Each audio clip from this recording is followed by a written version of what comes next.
வணக்கம். நான் உங்கள் பவி. என்னுடைய கடந்த 2 கதைகளை படித்துவிட்டு ரசித்த அனைத்து ரசிகர்களுக்கும் எனது மனமார்ந்த நன்றி. இந்த பதிவில் எதிர்வீட்டு அக்காவுடன் ஏற்பட்ட பழக்கம் எப்படி என்று கதையில் விரைவாக பார்க்கலாம். எதிர்வீட்டு அக்காவின் பெயர் மாயா. அவளுக்கு வயது 32 இருக்கும். பார்க்க செம்ம அழகா இருப்பாள். பார்ப்பதற்கு நடிகை லட்சுமி மேனன் சாயலில் இருப்பாள். அவளுக்கு திருமணமாகி 5 ஆண்டுகள் ஆகிறது. அவளுக்கு 3 குழந்தைகள் உள்ளனர். அவளுக்கு திருமணம் ஆகும் பொழுது பார்ப்பதற்கு மாநிறமாக நல்லா ஸ்லிம்மாக இருப்பாள். ஆனால் இப்போ கொஞ்சம் வெயிட் போட்டு கொழுக்கு முழுக்குன்னு சும்மா சகிலா ரேஞ்சுக்கு இருக்கா. நமக்கு எப்பவுமே குண்டா இருக்க பொண்ணுங்களை தான்பா ரொம்ப பிடிக்கும். உங்களுக்கும் அப்படிதானா? ஒரு லைக்க போடுங்க. அவளுக்கு திருமணமான புதிதில் எனக்கும் அவளுக்கும் எந்தவிதமான பேச்சு வார்த்தைகளும் கிடையாது. அடிக்கடி அவள் வீட்டு பக்கம் செல்லும் போது மட்டும் அவளை பார்ப்பேன். அவளும் என்னை பார்ப்பாள். ஆனால் நாங்கள் இருவரும் பேசிக் கொண்டது இல்லை. ஒரு 2 ஆண்டுகள் இப்படியே சென்றது. எனது வீட்டுக்கு சிறிது தூரத்தில்தான் அவள் வீடு. எங்கள் இரு வீட்டிற்கும் இடையில் எந்த ஒரு வீடும் கிடையாது. அவளுக்கு முதல் குழந்தை பிறந்து 6 மாதங்கள் ஆகியிருக்கும். அந்த சமயத்தில் எனக்கும் அவளுக்கும் இடையே சிறிது சிறிதாக பேச்சுவார்த்தை ஆரம்பித்தது. எனக்கு ஆரம்பம் முதலில் அவளை பிடித்திருந்தது. அவளை மனதுக்குள் எண்ணிக்கொண்டே இருந்தேன். சிறிது காலத்திற்குப் பிறகு அவளுக்கு 2வது ஆண் குழந்தை பிறந்தது. அதை வைத்து நான் அவள் வீட்டுக்கு குழந்தை பார்ப்பதற்காக அடிக்கடி வீட்டுக்கு சென்று வந்தேன். காரணம், அவளை பார்த்து சைட் அடிப்பதற்காக சென்றேன். அதுவரை அவள் மீது உள்ள எண்ணத்தை நான் அவளிடம் கூறவில்லை. ஆனால் ஒரு நாள் அதை அவளிடம் சொல்வதற்கான நேரம் கிடைத்தது. நான் எப்படியோ தட்டு தடுமாறி அதை அவளிடம் கூறினேன். நான் உன் மீது ஆசைப்படுகிறேன். நீ எனக்கு வேண்டும் என்று தைரியமாக அவளிடம் கேட்டேன். அதற்கு ஆரம்பத்தில் அவள் மறுத்துவிட்டாள். இருந்தாலும் விடாமல் அவள் வீட்டுக்கு சென்று வந்தேன். ஒரு நாள் மதியம் அவள் வீட்டுக்கு சென்றேன். இப்போது அவள் கணவன் வேலைக்கு சென்றிருந்தார். இவள் பையன் பக்கத்துல தூங்கிட்டு இருந்தான். நான் இதுதான் சந்தர்ப்பம் என்று அந்த குழந்தையை கீழே இறங்கி வருமாறு கையை காட்டினேன். அதற்கு அந்த குழந்தை கீழே இறங்கி வந்த உடனே வீட்டு கதவை பூட்டிவிட்டு நான் அவ பக்கத்துல சென்று அமர்ந்தேன். அன்றுதான் நான் அவளை அருகில் பார்த்தேன். வச்ச கண்ணை எடுக்காம அவளை ரசிச்சு பார்த்து கொண்டே இருந்தேன்.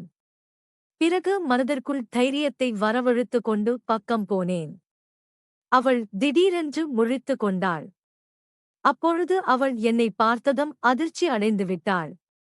ஆனால் எதுவும் சொல்லாமல் என்னடா பண்ற அப்படி என்று கேட்டுவிட்டு அவள் புடவையையும் சரி செய்து கொண்டாள். பிறகு என்னையே பார்த்து கொண்டே இருந்தாள். அவள் ஏன் என்னை அப்படி பார்க்கிறார் என்று எனக்கு அப்பொழுது புரியவில்லை. சிறிது நேரத்தில் வெளியே சென்று யாராவது இருக்கிறார்களா என்று பார்த்துவிட்டு வந்தாள். வந்ததும் முன்பக்க கதவையும் பின்பக்க கதவையும் பூட்டினாள். பிறகு என்னை பார்த்து சிரித்தாள். உடனே எனக்கு அந்த சிரிப்பின் அர்த்தம் என்னவென்று புரிந்துவிட்டது. அவளுக்கும் விருப்பம் இருக்கிறது என்று அப்பொழுதுதான் தெரிந்து கொண்டேன். உடனே என் அருகில் வந்த அவள், இதற்கு இவ்வளவு நாட்கள் ஆனதா உனக்கு என்று என்னிடம் கேட்டான். நாமதான் தாமதித்து விட்டோம் என்று எனக்குள் நானே பதில் கூறிக்கொண்டேன். காலம் கடத்தாமல் அது தொடர்ந்தது. அப்பொழுது கதவு தட்டும் சத்தம் கேட்டது. அவள் கைகள் நடுங்கத் தொடங்கியது. நீ வா, நான் சமாளிச்சுக்கிறேன் என்று சொல்லி வீட்டை நீக்கினோம். என்னடி அச்சி, ஏன் இவ்வளவு நேரம் என்று அவள் கணவன் கேட்ட உடனே நான் இல்லைங்க அண்ணா, அக்கா லைட் எரியல அப்படின்னு என்னை கூப்பிட்டாங்க, அதான் சரி பண்ண வந்தேன் என்று சொன்னேன். உடனே அவரும் அதை நம்பிவிட்டு சரிமா, பையனுக்கு ஏதாவது சாப்பிட கொடுத்தியா அப்படின்னு கேட்டாரு.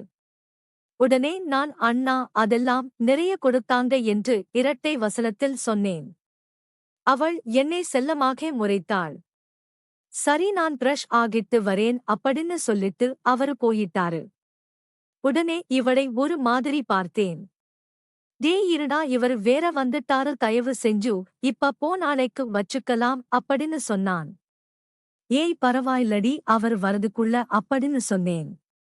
அவ முடியாது போடா அப்படின்னு சொல்லிட்டா. நான் ஏமாற்றத்துடன் வீட்டுக்கு போனேன். வீட்டுக்கு போயிட்டு என்னால நார்மலா இருக்கவே முடியல. அவ நினைப்பாவே இருந்துச்சு. ரொம்ப நாளைக்கு விடியும் எப்ப அவளை பார்ப்போம் அப்படின்னு யோசிச்சுக்கிட்டே இருந்தேன். நாளைக்கு நம்ம பண்றத பாத்துக்கிட்டு தினமும் என்ன அவ கூப்பிடணும் அப்படின்னு நினைச்சு நான் சாமி படம் பார்க்க ஆரம்பித்தேன். அப்புறம் கொஞ்ச நேரத்திலேயே அப்படியே தூங்கிட்டேன். காலையில சீக்கிரமாவே முடிச்சிட்டேன். எப்ப மணி 9 ஆகும். அவ புருஷன் எப்ப வேலைக்கு போவாங்க அப்படின்னு அவங்க வீட்டையே பார்த்துக்கிட்டு இருந்தேன். ஒரு வழியா அவங்க புருஷன் வேலைக்கு கிளம்பிட்டாங்க. கொஞ்ச நேரம் கூட வீணாக்காம அவ வீட்டுக்கு போனேன். அவ எனக்காகவே காத்துக்கிட்டு இருந்தா. உள்ள போனதும் என்னடா இவ்வளவு சீக்கிரமா வந்துட்ட, எனக்கு வீட்ல கொஞ்சம் வீட்டு வேலை இருக்குடா, எல்லாம் முடிச்சிட்டு தான் வருவேன்னு சொன்னா. அடியே என்னால முடியலடி, முதல்ல நீ வா அப்படின்னு சொல்லி அவளை பார்த்து கொண்டிருந்தேன். அதை அவள் நின்று ரசித்துக் கொண்டிருந்தாள். பிறகு அவளை எழுந்து நிற்க சொல்லி வைத்து மெதுவாக ஆரம்பித்தேன். சிறிது நேரம் கழித்து கண்களை திறந்து பார்த்தோம். மாலை நேரம் ஆகிவிட்டதால் நான் என் வீட்டுக்கு வந்துவிட்டேன். பிறகு எங்களுக்கு எப்பொழுதெல்லாம் நேரம் கிடைக்கிறதோ அப்பொழுதெல்லாம் இருவரும் ஒன்றாக இருந்து மகிழ்ந்தோம். எனக்கு கவர்மெண்ட் வேலை கிடைத்தது. சென்னைக்கு போக வேண்டிய நிலை ஏற்பட்டது. என்னால அவளை விட்டு போகவும் முடியல. போகாம இருக்கவும் முடியல. என்ன பண்றதுன்னு யோசிச்சுக்கிட்டே இருந்தேன். அவளும் நீ போயிட்டு வாடா செல்லம், நான் எப்பவும் உனக்குதான் அப்படின்னு பல அனுப்பி வைத்தார்.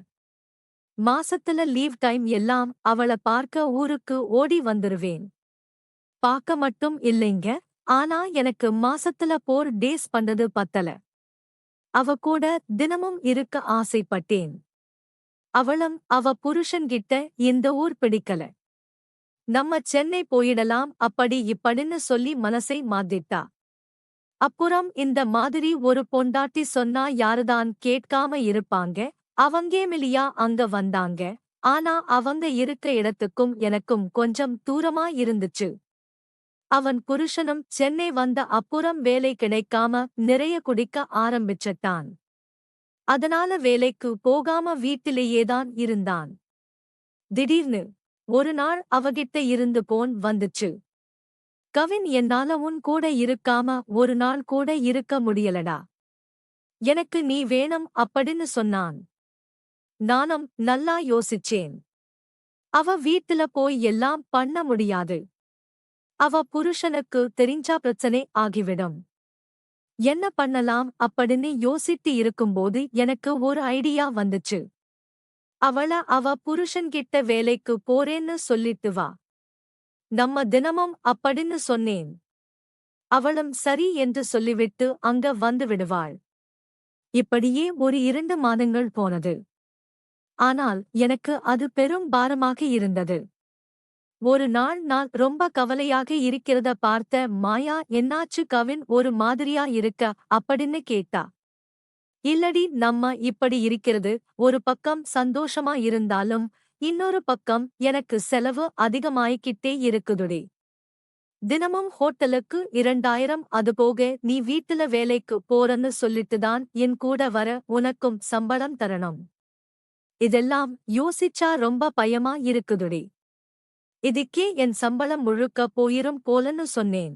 அதுக்கு அவ, இதுக்குதான் இப்படி இருக்கியா? இனிமே நம்ம இங்க எல்லாம் வர வேணாம். நமக்கு இடைஞ்சலா இருக்கிற என் புருஷன்தான். அவன் எனக்கு வேணாம். அவன் இல்லன்னா என்ன, எனக்கு நீதான் இருக்கியே, உனக்கும் கவர்மெண்ட் ஜாப் இருக்கு. கூடவே நானும் இருக்க போறேன். அப்புறம் என்ன, நம்ம 2 பேரும் சந்தோஷமா இருக்கலாம் அப்படின்னு சொன்னான். எனக்கும் அதுதான் கரெக்ட்னு பட்டது. அடுத்த நாள் இரவு 10 மணிக்கு அவ எனக்கு போன் பண்ணி, என் புருஷன் நல்ல போதையில இருக்கான், இப்ப வந்தா எல்லாம் கரெக்டா இருக்கும் அப்படின்னு சொன்னான். நானும் பைக் எடுத்துக்கிட்டு அங்க போனேன். நாங்க போட்ட பிளான் படி எல்லாம் பண்ணோம். அவ்வளவுதான், கதை முடிஞ்சது என்று நினைத்து அவளிடம் போய் இந்த சந்தோஷத்தை கொண்டாட வேணாமா அப்படின்னு கேட்க அவளும் புரிந்து கொண்டு, நான் எப்பவுமே உனக்கு முழுசா கிடைக்கதா என் புருஷன்னு கூட பார்க்காம இப்படி பண்ணேன். உன்னை எனக்கு அவ்வளவு பிடிக்குதுடா, வாடா வா என்று சொல்லி எல்லாம் முடிந்த பிறகு இருவரும் அப்படியே தூங்கினோம். காலை விழித்து பார்க்கையில் ஊர் மக்கள் அனைவரும் ஒன்று கூடியிருந்தார்கள். கூடவே அவன் கணவனும் இருந்தான். இவன் கதையை நைட்ட தானே முடிச்சோம். அப்புறம் இவன் எப்படி இங்கன்னு புலம்பி போனேன். அப்புறம்தான் தெரிந்தது அவனுக்கு மயக்கம் மட்டும்தான் வந்தது என்று. ஊர் மக்கள் அனைவரும் ஒன்றாக கூடி எங்களை அடித்தார்கள். அப்போ மாயா சொன்ன வார்த்தை என்னை புரட்டி போட்டது. எல்லோரும் நிறுத்துங்க, நைட் இவன் வீட்டுக்குள்ள வந்து என் கூட அப்படி இல்லன்னா என் பையனை கொன்றுவேன்னு மிரட்டனா. நான் அதுக்கு பயந்துதான் இப்படி பண்ணேன்னு சொல்லி அவள் தப்பித்து கொண்டாள். என்னை மட்டும் ஊர் மக்கள் அனைவரும் அடித்தார்கள். நான் பண்ண தப்புனால என் வாழ்க்கையும் போய் என்னால இப்ப நடக்கவும் முடியாம போயிருச்சு. இந்த கதை யாரையும் ஊக்குவிப்பதற்காக அல்ல. நம்பிக்கை, குடும்பம், உறவு மற்றும் நேர்மையாகியவை வாழ்க்கையின் மிகப்பெரிய செல்வங்கள். ஒரு கணநேர ஆசை, தவறான உறவு அல்லது பொய்யான முடிவு பலரின் வாழ்க்கையையும் சீரழிக்க முடியும். இந்த கதையில் வரும் கதாபாத்திரங்களின் செயல்கள் தவறானவை. கள்ள உறவு, துரோகம், ஏமாற்றம் மற்றும் வன்முறை எந்த சூழ்நிலையிலும் சரியான தீர்வாகாது. அவை இறுதியில் மனவேதனை, இழப்பு மற்றும் வருத்தத்தை மட்டுமே ஏற்படுத்தும். வாழ்க்கையில் எந்த பிரச்சனை வந்தாலும் நேர்மையாகவும் பொறுப்புடன் அணுகுவதுதான் சிறந்த வழி.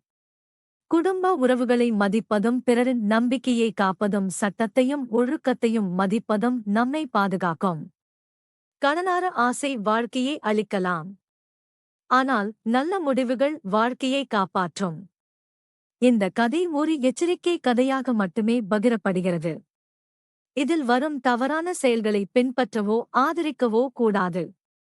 இந்த கதையை பத்தின உங்க கருத்து என்னன்னு சொல்லுங்க. இதுல யார் மேல தப்புன்னு சொல்லுங்க ஃப்ரெண்ட்ஸ். கதை பிடித்திருந்தா நம்ம சேனலை சப்ஸ்கிரைப் பண்ணிக்கோங்க தோழர்களே. நன்றி.